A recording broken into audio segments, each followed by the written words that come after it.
John Donne, The Canonization. The Metaphysical Poets. The metaphysical poets were a group of 17th-century poets in England known for their complex and intellectual verse, marked by elaborate conceits, paradoxes, and wit. Some prominent metaphysical poets include John Donne, George Herbert, Andrew Marvell, Richard Crashaw, and Henry Vaughan. The Canonization is one of John Donne's most famous poems and embodies many of the characteristics of metaphysical poetry.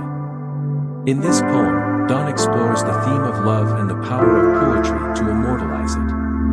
The poem begins with a speaker addressing a group of detractors who criticize his love affair, dismissing their opinions as irrelevant. Stanza 1. For God's sake hold your tongue, and let me love. Or chide my palsy, or my gout. My 5 gray hairs, or ruined fortune flout. With wealth your state, your mind with arts improve. Take you a course, get you a place. Observe his honor, or his grace. Or the king's real, or his stamped face. Contemplate, what you will, approve. So you will let me love. Stanza 1. Summary. The speaker begins by addressing someone who criticizes or questions his love. He tells them to focus on other matters such as their own ailments, political pursuits, or material wealth, and to let him love in peace. The speaker dismisses their criticisms as trivial and irrelevant compared to the profound nature of his love. Stanza 2. Alas, alas, who's injured by my love? What merchant's ships have my sighs drowned? Who says my tears have overflowed his ground?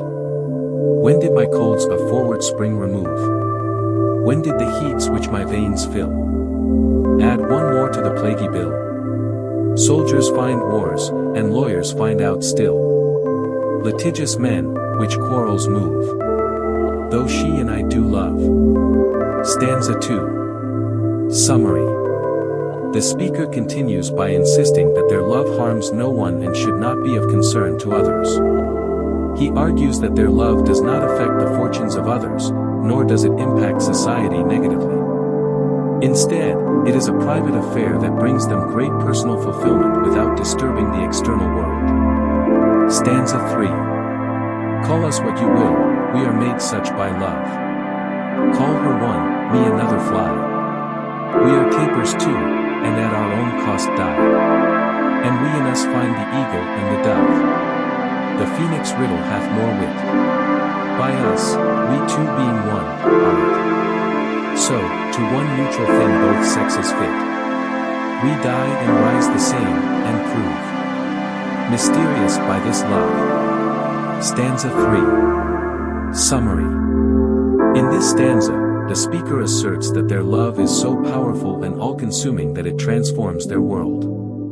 He compares their love to the experiences of explorers and map-makers, suggesting that while others discover new lands, he and his lover discover a world within each other. Their love creates its own universe, making their private space as expansive as the world. Stanza 4. We can die by it, if not live by love.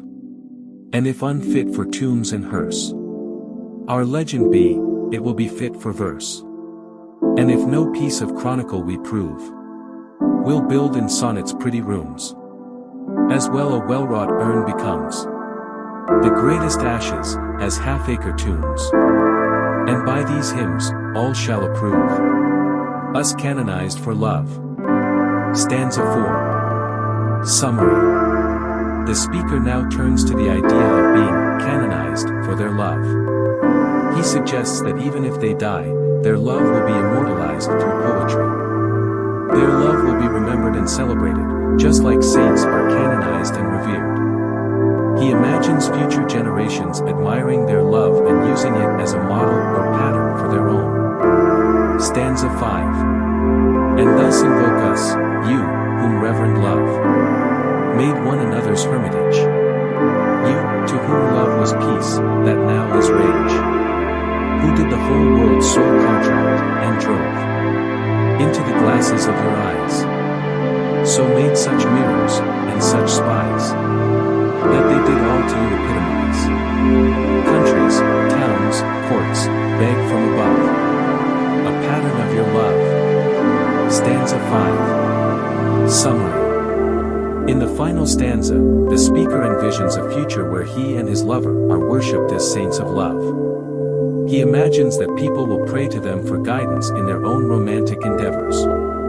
The speaker concludes that their love is so profound and transcendent that it deserves to be immortalized and revered, thus securing their eternal legacy through the power of love and poetry.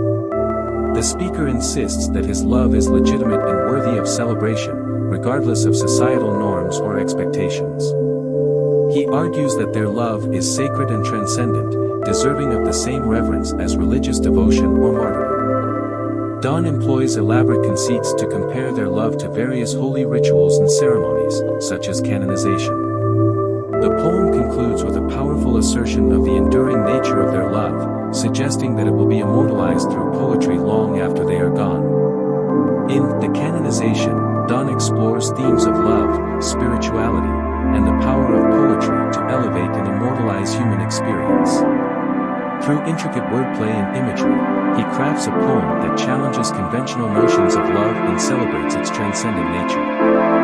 Love, spirituality, immortality, defiance, poetry.